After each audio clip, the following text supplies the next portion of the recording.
academic side. Next, we're going to move on to 2.2, which is the open forum. Just a reminder, this is the opportunity for the public to come forward and address the board. During this time, the board does not normally comment on it. It is more of a listening session. Individual speakers are given 3 minutes. Sarah, if you could, when speakers come up, after 2.5 minutes, just let them know they got 30 seconds left.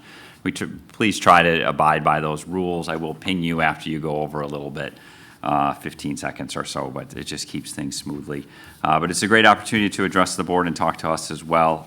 We will, if you would like follow-up, make sure that we do follow up with you on any of those concerns or thoughts as well. So with that, we have 2 speakers tonight for open forum. Let's start with Brooke Mickelson to start with. Welcome. Hello, District 112 school board members and Superintendent Ms. Adams. My name is Brooke Mickelson, and I reside in Chaska with my husband and 2 young children. I was here earlier. Sorry, I think they're going to turn on your mic. Sorry, Brooke. Oops. There you go. I am a quiet speaker. So I reside in Chaska. My name's Brooke with my 2 young children and husband.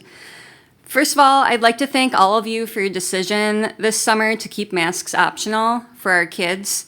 I'd like to request that masks remain optional for this coming school year, regardless of a child's COVID-19 vaccine status. You have been in communication with many parents in the district, from my knowledge, who have been asking about this as well. And you have stated that you desire a return to normal this school year, too. With the new Delta variant making its way around the country, many people are becoming fearful again, and certain organizations in our country, including the American Academy of Pediatrics, are now recommending that any child age 2 and up needs to wear a mask at school. And this age group, according to the CDC, is at a greater risk of dying from the flu than from COVID-19. I encourage you to think twice about that guidance. It has been from the American Academy of Pediatrics. It has been over a year, and we have yet to see proof that these masks are not causing harm to our children. Where are the studies proving masks do not interfere with learning? Where are the studies proving masks do not damage a child's mental and physical well-being? To my knowledge, there are no such studies. So instead of waiting for these studies to come out, let's listen to the children. These are Minnesota kids across various age groups telling us what masks and distancing are like for them. One child is even from our district. Masks make me sad because I can't see my friends' faces. I am in 4th grade. When I went to public school, I wore a mask, and the mask gave me really bad headaches. Sometimes I would come home crying because they were so bad. But I switched to distance learning, and now I'm failing it. And it's also really hard to interact with some of the kids on there, and it's hard to make friends on the Google Meets. 30 seconds. Masks make my head hurt, and sometimes it's hard to breathe with them on, and it's hard to do my homework when I have them on in school. I don't like masks because it doesn't make me feel good, because it doesn't make me happy or anything, and because I can't seem to see other people's faces, and it's really hard to breathe in, and I can't see my teachers' faces and my friends. I know my time is up. I have 3 or 4 more recordings here, and I can send them to you as well. But my husband reminded me not to assume the enemy within you all, and I apologize if I did that earlier this year. I agree with him. If there are allies amongst you who feel the same way, please stand up for the kids with us. And if you are not an ally, I'd encourage you to reconsider what's happening to our children. Thank you. Thanks, Brooke. Our next speaker is Catherine Smith.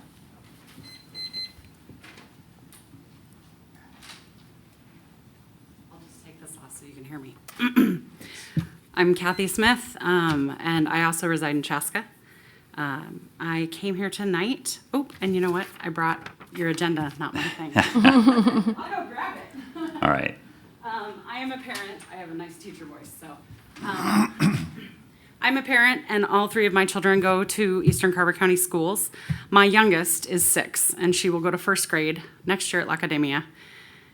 And she cannot be vaccinated yet. And as such, my entire family is still masking in public when we are in enclosed spaces to protect her. Because she can't choose to get the shot. She can't choose not to get the shot. She has to rely on us for her protection.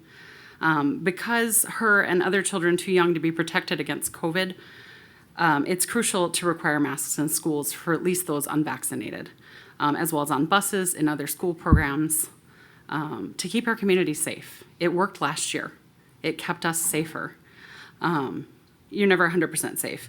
Our children, for the last year and a half, have sacrificed normality. You heard their voices. They masked up. They did a better job than some of us at just doing it to keep everyone else safe and protect each other. And I watched them do it. I watched all 3 of my kids complain. They didn't like it, but they survived it. And we talked about it in a common compassion for other people and thinking of others before ourselves, which is something we stress in our home.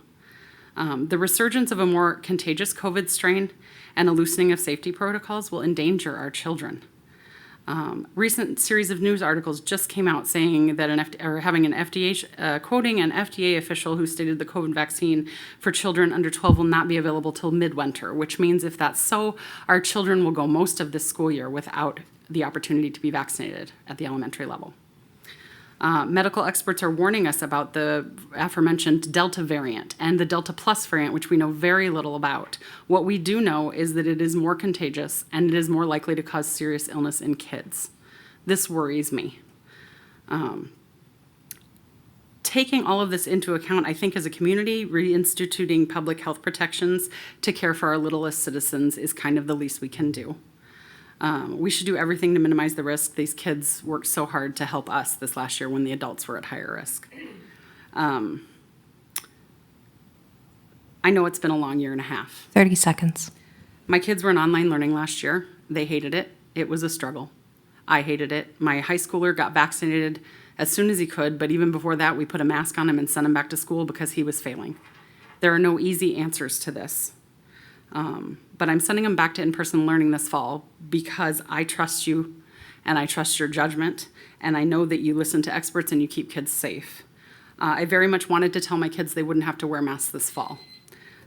We can't get what we want, but we can give them what we need. And I implore you to put our safety of our kids first and at least require masks for those unvaccinated until we can get that vaccine to everyone. Thank you. Thank you, Catherine.